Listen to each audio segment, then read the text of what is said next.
Herkese selam, kanalıma hoş geldiniz. Bugün sizleri Çin'in en gizemli ve en ilginç arkeolojik keşiflerinden birisine götürüyorum. Sanxingdui. Burası Chengdu şehrine yaklaşık 30 kilometre uzaklıkta yer alan Guanghan şehrinde yer almakta. Ve bu bölgede arkamda görmüş olduğunuz bu maske ve bunun gibi onlarca maske çiftçiler tarafından 1926 yılında tesadüfen keşfedildi. Bu maskelerin hikayesini şimdi gelin birlikte keşfedelim. Sanxingdui, Çin'in Sichuan eyaletinde bulunan arkeolojik bir alandır. Bu bölge özellikle bronz maskeleriyle ünlüdür ve 1986 yılında burada yapılan kazılar tarihin en büyük gizemlerinden birini ortaya çıkarmıştır. Burada bulunan eserler Çin'in tarihi ve kültürel mirası için önemli bir pencere açmakla kalmamış, aynı zamanda birçok spekülasyona da yol açmıştır. Bu kadar insan neden burada diyecek olursanız, bu maskeler gerçekten çok önemli maskeler arkadaşlar. Ritüellerde kullanmış olduğu maskeler olmasından ötürü çok ilginç şekilleri var. Bir insan yüzünün yanı sıra bir uzaylı gibi betimlendirilmiş ifadelere sahip maskeler. Ve bu maskelerin bazıları bronzdan yapılma, bazıları ise altından yapılma. Şimdi size tek tek bütün hepsini göstermeye çalışacağım.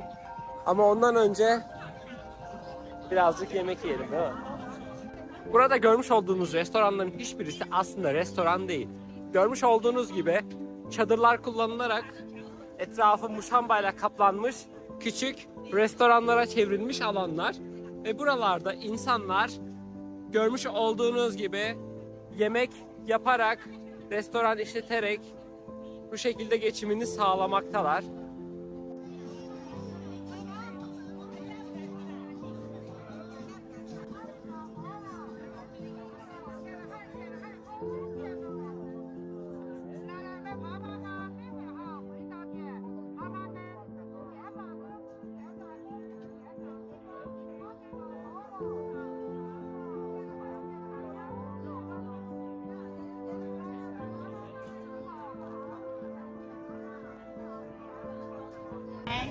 你猜我是哪里人？哎，你们的中文说这么好，谢谢。中文说得好，你觉得我是哪里人？我看不出来。中文说得好，中文说得好啊！我来自土耳其。土耳其啊，哇，给你点赞，给你点赞，真的真的，你们的中文说得很好。谢谢。OK 的，OK。不是 OK， 一。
Bakın burada Çinliler bu görmüş olduğunuz bambuya benzer kamışları bu şekilde dışlarını soyarak tüketiyorlar, içindeki suyu. Ancak bunları kesinlikle yutmuyorlar arkadaşlar.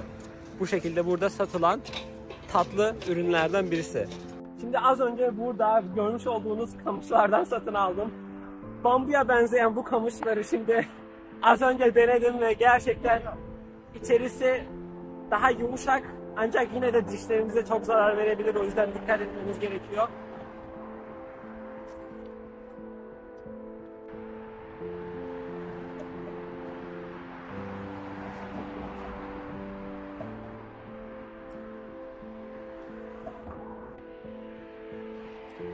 Ve bu kamışları tüketirken kesinlikle yutmamanız gerekiyor.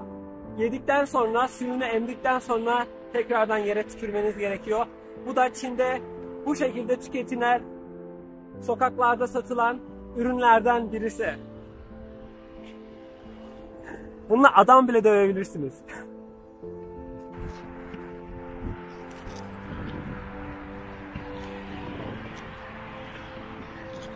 Eğer Sichuan eyaletindeyseniz ve eğer Chengdu'daysanız, pandaların ana vatanındaysanız onların yediği gibi yemeniz gerekiyor, onların içtiği gibi içmeniz gerekiyor.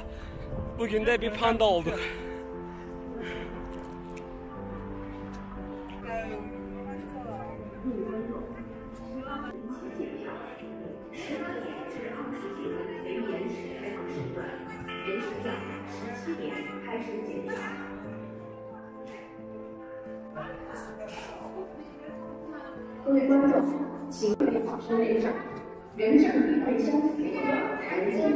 Şimdi müzeye giriş yaptık.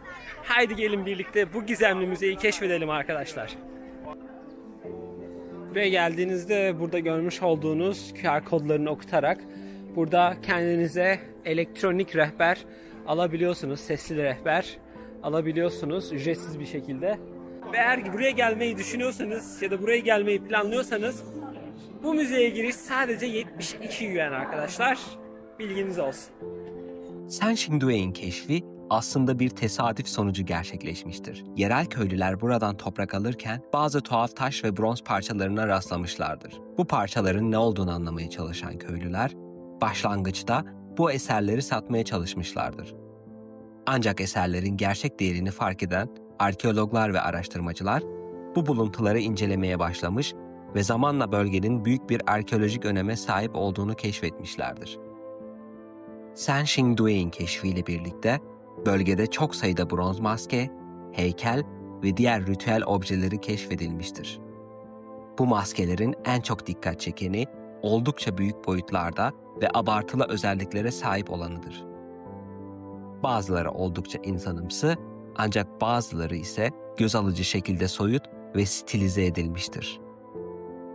Her maskenin kendine özgü bir ifadesi ve bir anlamı var gibi. Maskeler adeta birer zaman kapsülü gibi dönemin halkının düşünsel ve kültürel dünyasına açılan kapılar sunuyor. Her biri bir hikayeyi ya da bir tanrıyı simgeliyor olabilir. Benim de kişisel olarak dikkatle incelediğim ve çekimini yaptığım bu maskelerdeki ifadeler, bir yandan insanlık tarihinin derinliklerinden gelen sesler gibi yankılanırken, bir yandan da bilinmeyen bir gizemin izlerini taşıyor gibi görünüyor.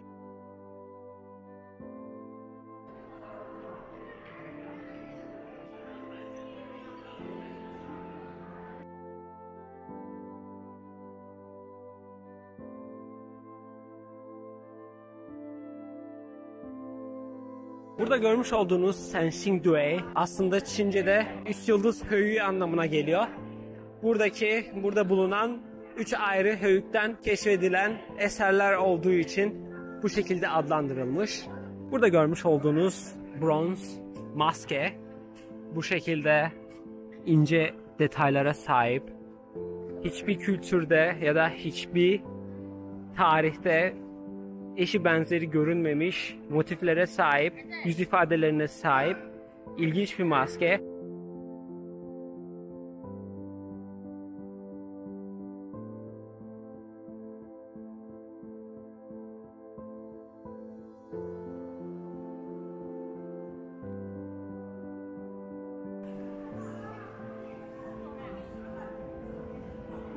Bu ise ikinci bronz maske. Bakın, bu görmüş olduğunuz maske bir insan kafasının sığmayacağı küçüklükte ilginç şekillere sahip. Arkasında örme saçların motifleri işlenmiş bu şekilde çizgiler var. Ve kulakları, gözleri, burnu kesinlikle bu dünyaya ait olmayan, sanki uzaylıları sembol eden bir takım ögelere sahip. Görmüş olduğunuz gibi gerçekten çok ilginç bir şekle sahip.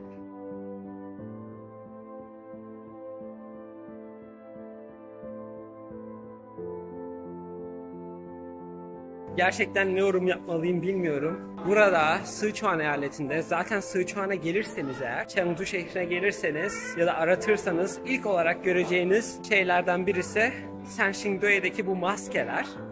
Bu buranın sembolü olmuş. Gerçekten çok eski tarihi eserler arkadaşlar. Milattan önce 1500'lü yıllara dayanan tarihi eserler. Gerçekten sıra dışı. Burada tamamen betimlenen bir insan figürü. Dizleri üzerine çökmüş, elleri birbirine yapıştırılmış. Sanki ibadet eder şekilde. Ancak kafasının üzerinden yukarı doğru uzanan saçlara sahip bu görmüş olduğunuz küçük bronz heykel.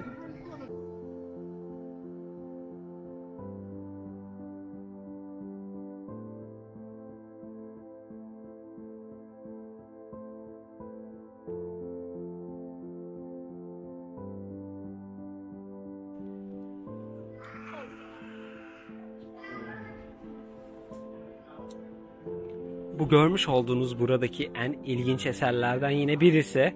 Bu şekilde ayakta tasvir edilmiş, iki kolu, iki bacağı olan ancak kafa şekli, gözleri, göz ifadesi, yüz ifadesi, saçları, kulakları, üzerindeki giymiş olduğu kıyafetlerin dahi çok farklı sembolleri, motifleri olduğunu görmektesiniz. Kim bilir, belki bir uzaylının figürü, belki inandıkları bir tanrının figürü, belki de gerçekten o tarihlerde, o dönemlerde yaşayan insanların figürü olabilir görmüş olduğunuz eser.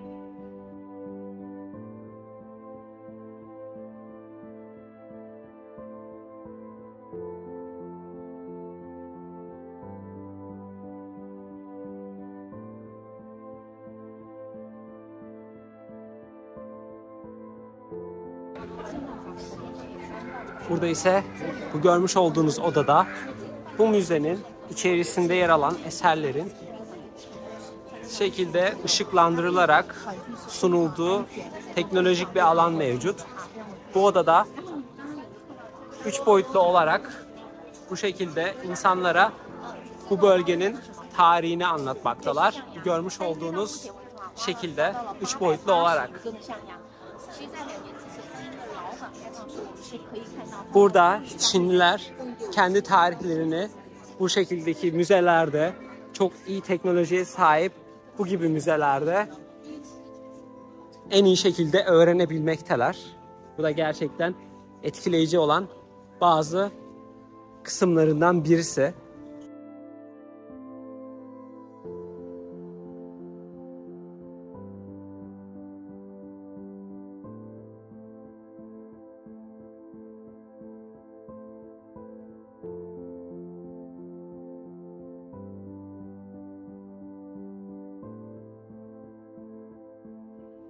Burada görmüş olduğunuz maske ise yerde, toprağın altında bu şekilde ezilerek bırakılmış altın maskelerden birisi.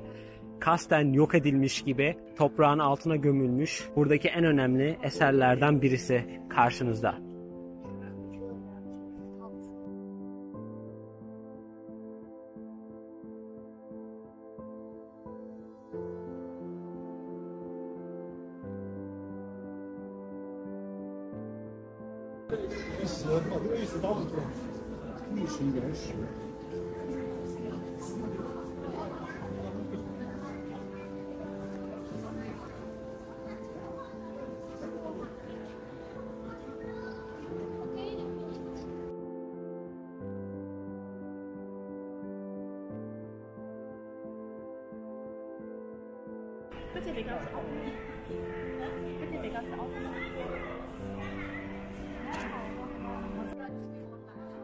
Görmüş olduğunuz gibi burada onlarca demiştim ama neredeyse yüzlerce maske var. Bir insan kafasının sığamayacağı kadar küçük. Ancak gerçekten yüz ifadeleri, birbirine benzeyen yüz ifadeleri, kaşları, gözleri, ağızları, burunları, kulaklarının betimlenmesi bunları çok özel kılıyor.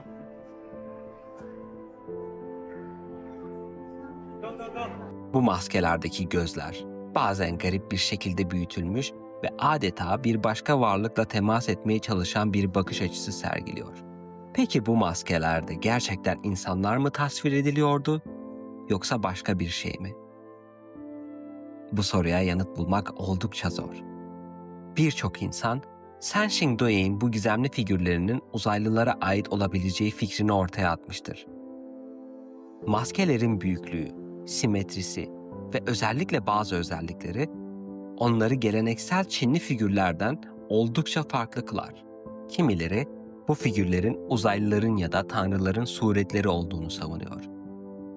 Fakat bilimsel olarak bakıldığında bu figürlerin çok daha eski zamanlardan Shu Krallığı'na ait olduğu düşünülmekte. Shu Krallığı'nın da zamanında oldukça gelişmiş bir kültüre sahip olduğu ve güçlü bir inanç sistemine dayandığı biliniyor. Ancak insanlık tarihinin her bir döneminde, özellikle bilinmeyen kültürlere ait objeler söz konusu olduğunda, gizemler ve spekülasyonlar her zaman ortaya çıkmıştır.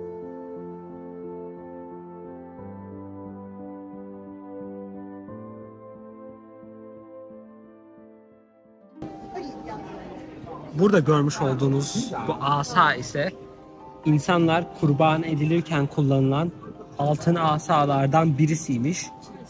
Burada görmüş olduğunuz gibi üzerinde ince küçük semboller var.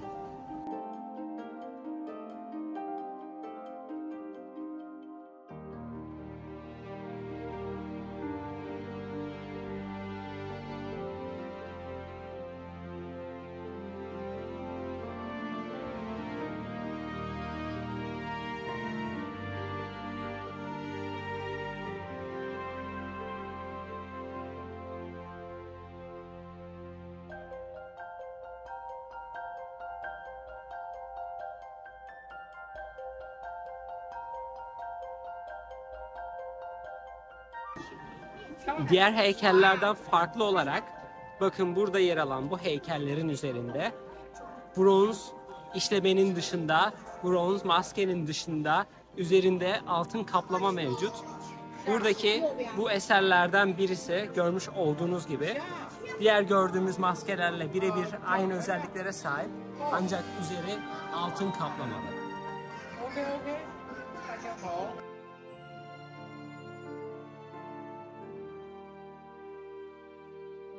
Görmüş olduğunuz maske ise 280 gram altından yapılmış, %85'i altın olan bir maske. Yine buradaki en önemli eserlerden birisi altın maske olarak burada sergilenmekte. Görmüş olduğunuz gibi.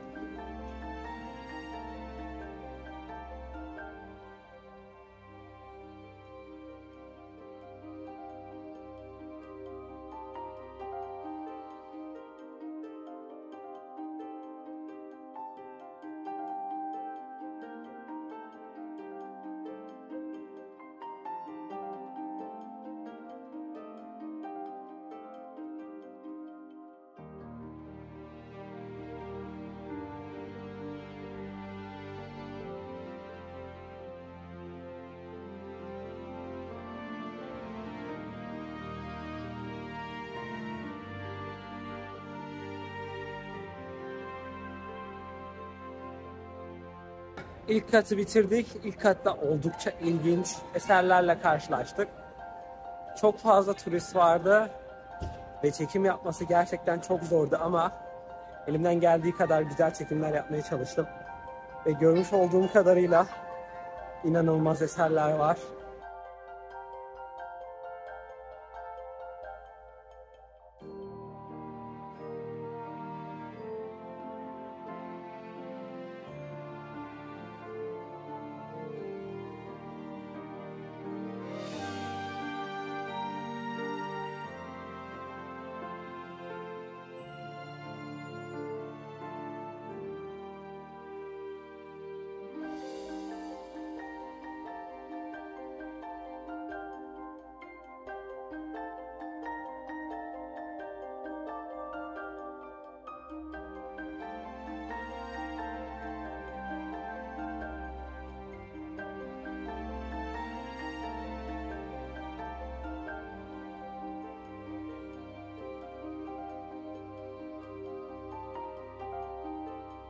Burada görmüş olduğunuz bir insan var ve bu insan ata benzeyen 4 ayaklı bir hayvanın üzerinde. Üzerinde bir canavar olduğu yazıyor. Bir canavarın üzerine binmiş bir insan figürü. Canavarın başında hemen bir insan figürü daha.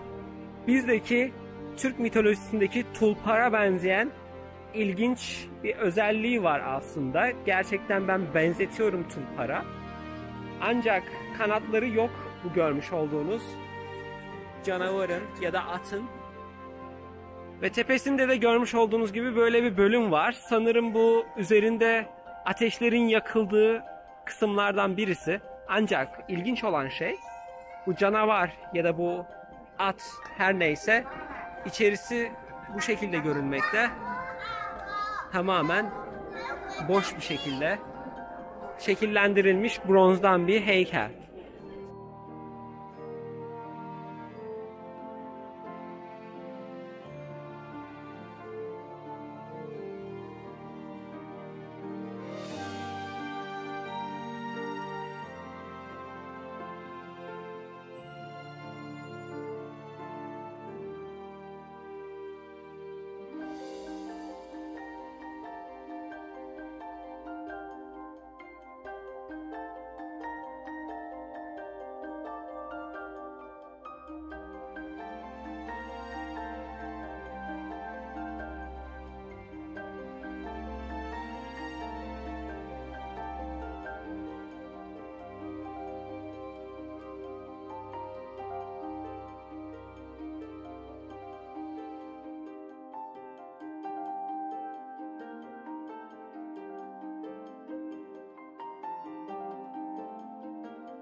Gerçekten insanlar uzaylılardan etkilenmiş mi? Gerçekten onlar aramızda mıydı? İnsan gerçekten düşünmeden edemiyor. Bu görmüş olduğunuz eser en ilginç eserlerden birisi.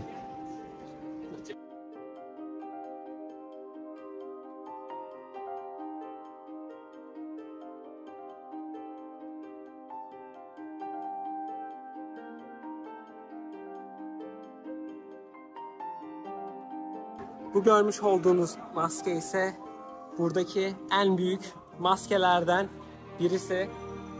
Görmüş olduğunuz gibi buranın en önemli eseri arkadaşlar. Karşınızda.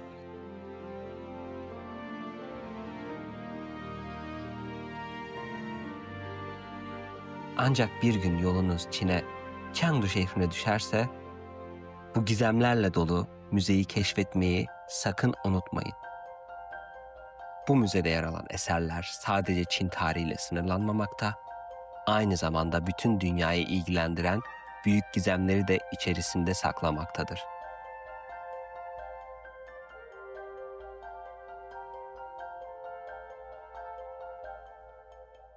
Belki de maskelerin ardındaki sırrı çözmek, şu anda bizim kapasitemizi aşan bir durumdur. Kim bilir, belki o zamanlar yaşayan insanların suretleri, belki tanrılarının suretleri ya da karşılaştıkları uzaylıların suretleri. Sanırım bunu hiçbir zaman bilemeyeceğiz.